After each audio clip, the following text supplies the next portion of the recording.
Well, earlier I spoke to Dr. KATARYNA WOLCZUK from the Center for Russian and East European Studies at the University of Birmingham here in the UK. She gave me her assessment of the talks between the US and Russia. What we are seeing just establishing of the diplomatic, of the political discussion between Russia and the US, but given the profound differences in the assessment of where Ukraine is at the moment, it's very unlikely that we'll see a clear-cut position or consensus emerging soon. And we still don't know what Russia wants to get out of the talks. The discussion was rather press conference was rather vague and inconclusive. So there are still plenty of questions around. And we keep hearing from the Russian government that it has no intention to enter Ukraine with armed forces, but it seems like the fear that it won't stop in Crimea and possibly even Ukraine, there are fears in the rest of Europe. Is that kind of fear justified in your view?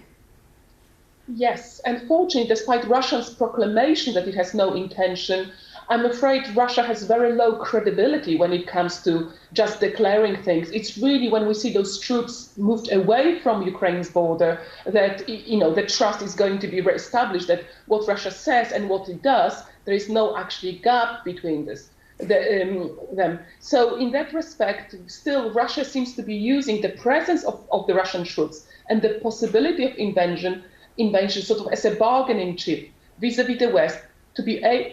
Russia wants to be able to have a say over the future of Ukraine.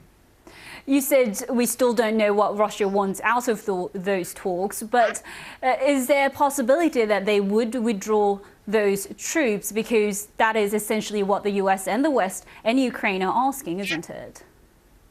Yes, but Russia is not going to withdraw the troops without the guarantees that its interests are going to protect it. And at the moment, there are two issues. One of the issues is Crimea, the status of Crimea, and recognition of basically Russia's annexation of Crimea as a legitimate move and recognizing that Crimea is now Russian. We know that the UN resolution, even though non-binding, the overwhelming sort of position of UN member states was regarding the annexation as illegal and not recognizing the status quo. And it is certainly something Russia would like to have before it basically moves the troops away from the Ukrainian border. But the second issue is the future of the rest of Ukraine.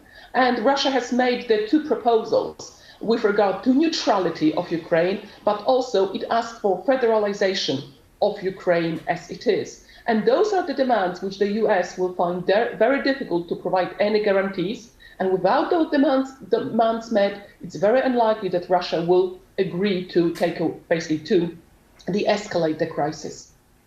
Now, the Prime Minister of Turkey, Recep Tayyip Erdogan, has welcomed his AK party's convincing victory in the country's municipal elections. Mr. Erdogan said his rivals would pay a price for challenging his authority. James Reynolds reports from Istanbul.